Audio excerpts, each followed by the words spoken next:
नमस्कार, welcome to career मंत्र 9.1। मैं अंकित यादव आपके अपने यूट्यूब चैनल में आपका स्वागत करता हूं। आज की क्लास में हम एसएससी जीडी वालों के लिए सामान्य अध्ययन की अंकित भाटी सर की बुक लेकर के आए हैं। इस क्लास में हम भूगोल की क्लास सेकंड करेंगे। इससे पहले एक क्लास आपकी कंप्लीट हो चुकी है। अगर आपने वो ना देखी हो तो जरूर देख लीजिए। साथ में ही हिस्ट्री की क्लास भी चल रही है। हम कंप्लीट जो है बुक आपको कराने की पूरी कोशिश करेंगे। साथ में ही हम करंट अफेयर की स्पीडी अपने चैनल पर डाल रखी है। अगर आपने वो ना देखी हो, अपडेटेड करंट अफेयर की स्पीडी है तो प्लेलिस्ट में जाकर के चेक कर सकते हैं। तो जिससे क्या होगा कि आपका जीएस का पोर्शन और करंट का पोर्शन दोनों कंप्लीट हो जाएंगे। तो आप जो है 40 में से 40 नंबर जीएस के पोर्शन में लाने के लिए कैपेबल हो जाएंगे। तो चलिए वीडियो शुरू करते हैं। वीडियो शुरू करने से पहले आप चैनल को सब्सक्राइब कर लीजिए, लाइक कर दीजिए, शेयर कर दीजिए और कमेंट बॉक्स में कमेंट जरूर कर दिया करिए, जिससे क्या है कि हमें मोटिवेशन मिलता है। तो चलिए वीडियो शुरू करते हैं। आज की क्लास का फर्स्ट क्वेश्चन देखते हैं, क्लास नंबर सेकंड का। आज की क्लास का फर्स्ट क्वेश्चन है। देखिए, इससे पहले हमने 20 क्वेश्चन फर्स्ट क्लास में कंप्लीट कर लिए हैं, तो हर क्लास में हम 20 क्वेश्चन करके कंप्लीट करेंगे। और आपको पता भी होगा कि आपके पेपर में भी आपके 20 क्वेश्चन ही आएंगे आपके, ठीक है। तो चलिए वीडियो शुरू करते हैं। आज की क्लास का फर्स्ट क्वेश्चन देखते हैं। निम्नलिखित में से किस शहर में एक आधिकारिक रामसर स्थल लोनार झील स्थित है? तो इस क्वेश्चन का राइट आंसर है महाराष्ट्र में। तो आपकी लोनार झील जो है आपकी कहाँ पर स्थित है? महाराष्ट्र में स्थित है।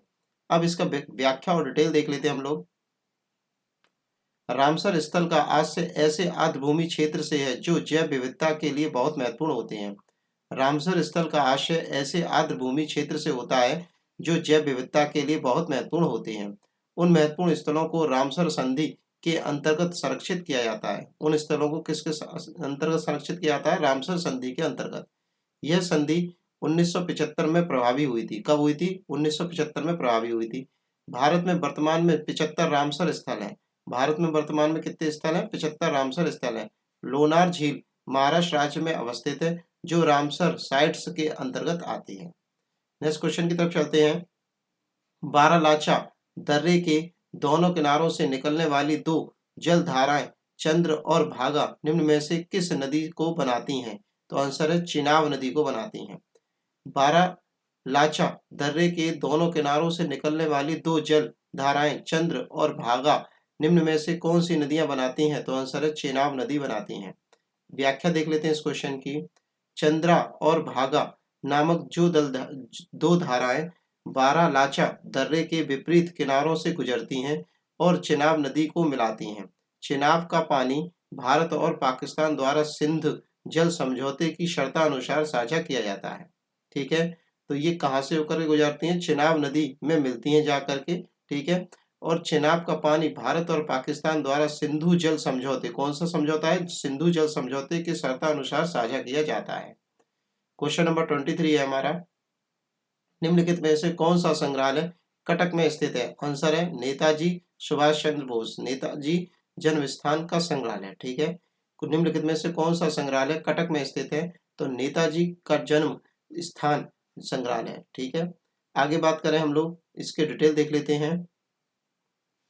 नेताजी सुभाष चंद्र बोस जिस घर में रहते थे उसका नाम जानकीनाथ भवन था, ठीक है। क्या नाम था उसका? जानकीनाथ भवन था, जिसे बाद में एक संग्रहालय में परिवर्तित कर दिया गया। जिसे बाद में एक संग्रहालय में परिवर्तित कर दिया गया। यह पर्यटकों का काफी लोकप्रिय है, ठीक है। पर्यटक लोग यहाँ पर बहुत घूमने आते हैं। महत्वपूर्ण बिंदु देख लेते हैं। राष्ट्रीय संग्रहालय जो कहाँ पर है? हमारा दिल्ली में है।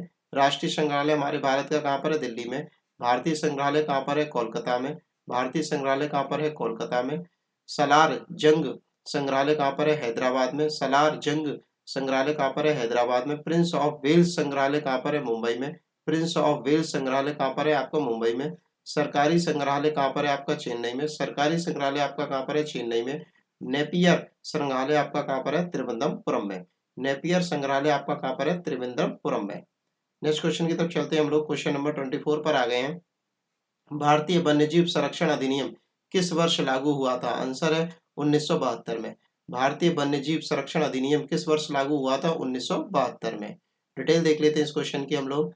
भारत सरकार ने वन्यजीव संरक्षण अधिनियम 1972 को देश के वन्य जीवों की सुरक्षा प्रदान करने एवं अवैध शिकारों की तस्करी और व्यापार को नियंत्रण करने के लिए उद्देश्य लागू किया गया था, ठीक है। तो फिर से पढ़ते हैं हम लोग। भारत सरकार वन्यजीव संरक्षण अधिनियम 1972 को देश के वन्य जीवों की सुरक्षा प्रदान करने और अवैध शिकारों और तस्करी और व्यापार को नियंत्रण करने के उद्देश्य से लागू किया गया था। अब क्वेश्चन नंबर 25 पर आ गए हम लोग। प्रबद्ध, मंजीरा और मनेर नदियां डैश नदी के दाहिनी सहायक नदियां हैं। तो किस नदी की हैं? गोदावरी नदी की हैं। प्रबद्ध, मंजीरा और मनेर नदियां डैश नदी की दाहिनी सहायक नदियां हैं। तो किसकी हैं? गोदावरी की। अब बात करते हैं डिटेल की। प्रवर नदी, मंजीरा नदी और मनेर नदी गोदावरी नदी की दाहिनी सहायक नदी हैं। प्रवर नदी, मंजीरा नदी, मनेर नदी गोदावरी नदी की दाहिनी सहायक नदी हैं। अब नेक्स्ट क्वेश्चन पर आ गए हम लोग। स्टैचू ऑफ यूनिटी डैश में स्थित है। तो केवड़िया में स्थित है। स्टैचू ऑफ यूनिटी कहाँ पर स्थित है? केवड़िया में स्थित है। अब डिटेल देखते हैं इस क्वेश्चन की हम लोग। Statue of unity Kevadia Gujarat में स्थित है। कहाँ पर स्थित है? केवड़िया गुजरात में स्थित है। यह भारत के प्रथम उप प्रधानमंत्री और प्रथम गृह मंत्री सरदार वल्लभ भाई पटेल को समर्पित एक महान स्मारक है। किसको समर्पित है ये? प्रथम उप प्रधानमंत्री और प्रथम गृह मंत्री हमारे सरदार वल्लभ भाई पटेल को समर्पित एक महान स्मारक है। यह एकता के भाव को प्रदर्शित करती है। किसको प्रदर्शित करती है ये? एकता के भाव को प्रदर्शित करती है। क्वेश्चन नंबर 27 पर हम आ गए हैं। समुद्री निकायों और समुद्र में डैश पानी होता है। कैसा पानी होता है? खारा पानी होता है। समुद्री निकायों और समुद्र में खारा पानी होता है। अब डिटेल देखते हैं इसकी।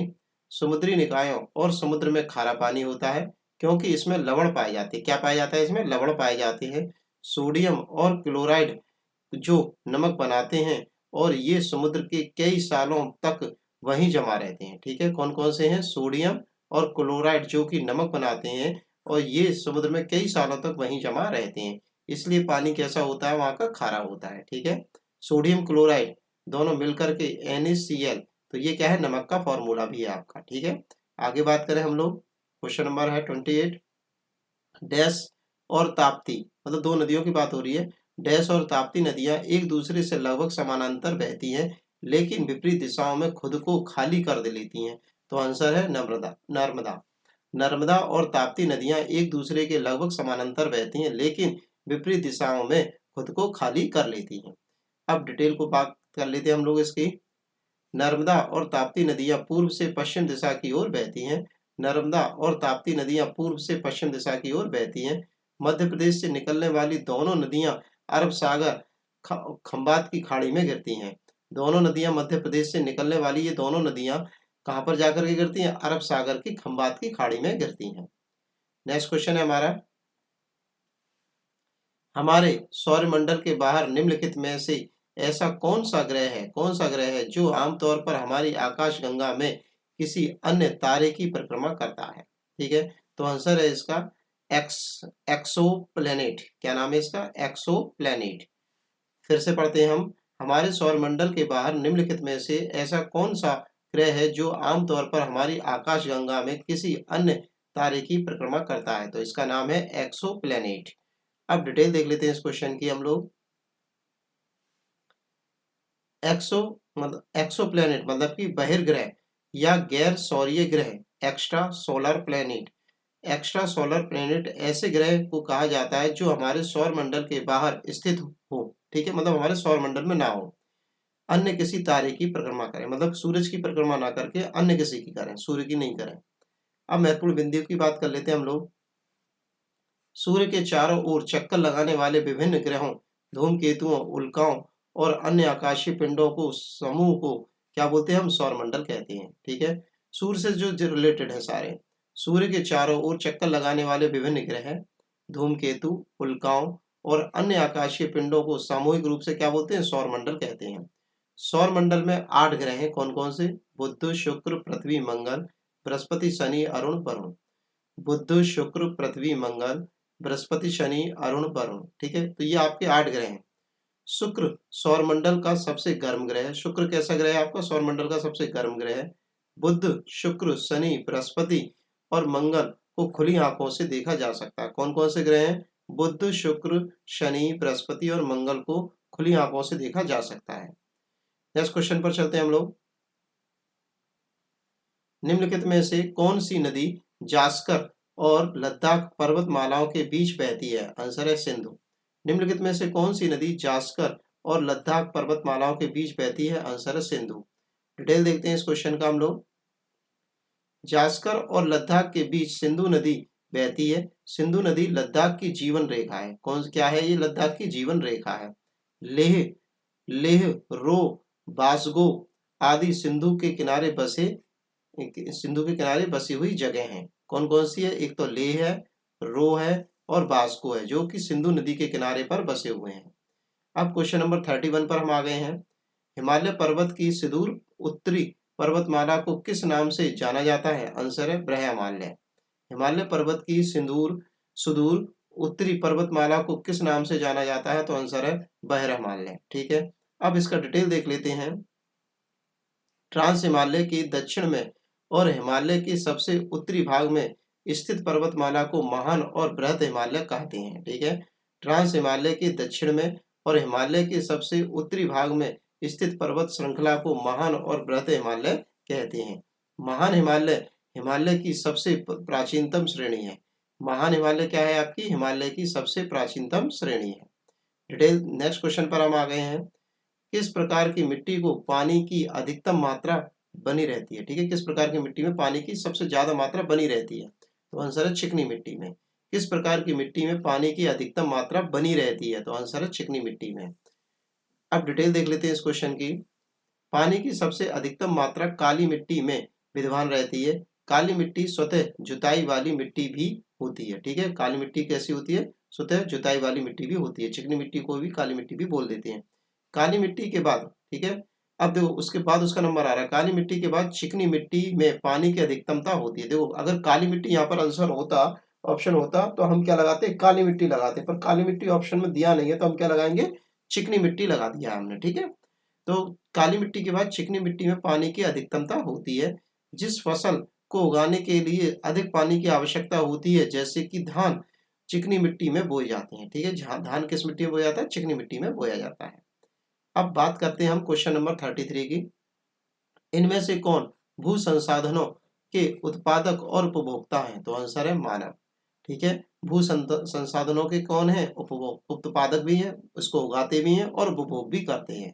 तो आंसर क्या है इसका? मानव है। अब डिटेल पढ़ लेते हैं इसका। मानव, इसका वैज्ञानिक नाम है होमोसैपियंस। मानव या फिर होमोसैपियंस भू संसाधनों का उत्पादक और उपभोक्ता दोनों श्रेणी के अंतर्गत आता है। क्वेश्चन नंबर नेक्स्ट है। दिलवाड़ा और जरगा पर्वत चोटियां निम्नलिखित में से किस राज्य में स्थित है? तो आंसर है राजस्थान में। दिलवाड़ा और जरगा पर्वत चोटियां निम्नलिखित में से किस राज्य में स्थित है? तो राजस्थान में। अब डिटेल देख लेते हैं इसका। दिलवाड़ा पर्वत चोटी राजस्थान में स्थित है, जिसकी ऊंचाई 1442 मीटर है। दिलवाड़ा चोटी राजस्थान में स्थित है, जिसकी ऊंचाई 1442 मीटर है। जरगा पर्वत चोटी राजस्थान के उदयपुर जिले में स्थित है, जिसकी ऊंचाई 1431 मीटर है। ठीक है, 1431 मीटर है। जो जरगा पर्वत चोटी है वो राजस्थान के उदयपुर जिले में स्थित है और इसकी ऊंचाई कितनी है? 1431 मीटर है। गुरु शिखर राजस्थान की सबसे बड़ी पर्वत चोटी है, जिसकी ऊंचाई कितनी है? 1722 मीटर है। पर्वत चोटी की ऊंचाई कितनी है? 1722 मीटर है। नेक्स्ट क्वेश्चन है। तिराय और नोआ नदियां किस भारतीय राज्य में बहती हैं? तो आंसर है अरुणाचल प्रदेश में। तिराय और नोआ नदियां किस राज्य में बहती हैं? अरुणाचल प्रदेश में। डिटेल देखते हैं इस क्वेश्चन का। तिराय नदी भारत के अरुणाचल प्रदेश में बहती है। इसका विलय विलय बरहुई दिहिंग नदी में हो जाता है। किस नदी में हो जाता है? बूरही दिहंग नदी में हो जाता है। नोआ नदी भी अरुणाचल प्रदेश में बहती है। इसका दूसरा नाम दहिंश है। क्या नाम है? दिहिंश है। नेक्स्ट क्वेश्चन पर हम आ गए हैं। रंगनथीपट्टम पक्षी अभयारण्य कहाँ पर स्थित है? कर्नाटक में। रंगनथीपट्टम पक्षी अभयारण्य कहाँ पर स्थित है? कर्नाटक में। डिटेल देखते हैं इसका। श्रीरंगपट्टम के निकट कावेरी नदी के किनारे स्थित रंगथीपट्टम पक्षी अभयारण्य इस क्षेत्र में का प्रमुख आकर्षण केंद्र है। श्रीरंगपट्टम के निकट कावेरी नदी के किनारे स्थित रंगनथीपट्टम पक्षी अभयारण्य इस क्षेत्र का प्रमुख आकर्षण केंद्र है।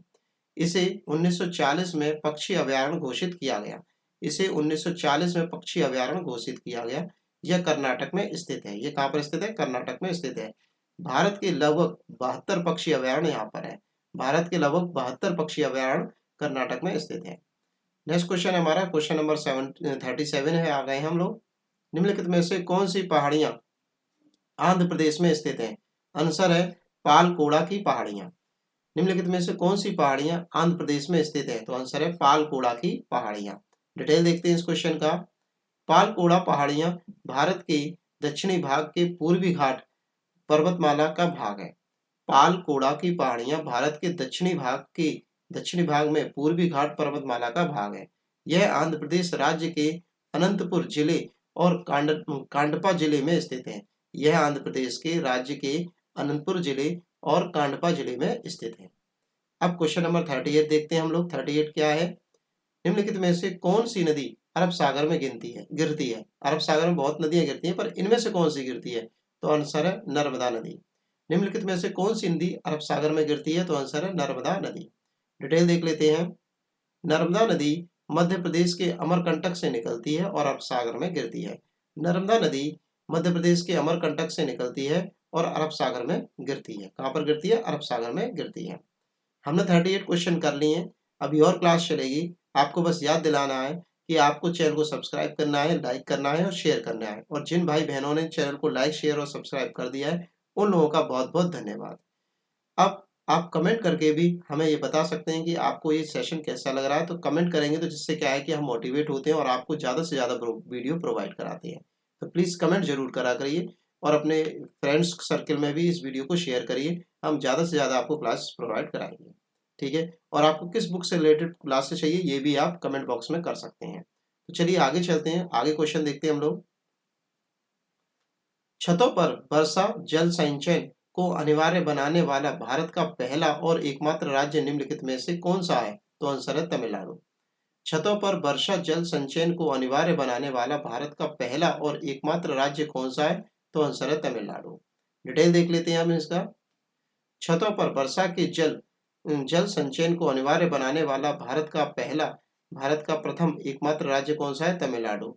यह योजना 2001 में शुरू की गई थी। कब शुरू की गई थी? यह योजना 2001 में शुरू की गई थी। क्वेश्चन नंबर 40 देखते हैं हम लोग। मिट्टी की नमी को बनाए रखने के लिए पौधों के बीच खाली जमीन को कार्बनिक पदार्थों की परत से ढकने की प्रक्रिया को क्या कहते हैं? तो इसको कहते हैं मिल्चिंग। क्या कहते हैं? मिल्चिंग। मिट्टी की नमी को बनाए रखने के लिए पौधों के बीच खाली जमीन को कार्बनिक पदार्थों की परत से ढकने की प्रक्रिया को क्या कहते हैं? मिल्चिंग कहते हैं। मिल्चिंग कहते हैं। अब डिटेल देख लेते हैं इस क्वेश्चन का हम लोग। मिल्चिंग से मिट्टी की नमी बरकरार रहती है। मिल्चिंग से मिट्टी की नमी बरकरार रहती है। पौधों की वृद्धि के लिए अनुकूल वातावरण प्रदान करती हैं। पौधों की वृद्धि के लिए अनुकूल वातावरण प्रदान करती हैं। खेत में मिट्टी के कटाव नहीं होता है। इससे क्या होता है? खेत में मिट्टी का कटाव नहीं होता है। पौधे लंबे समय तक सुरक्षित रहते हैं। पौधे लंबे समय तक सुरक्षित रहते हैं।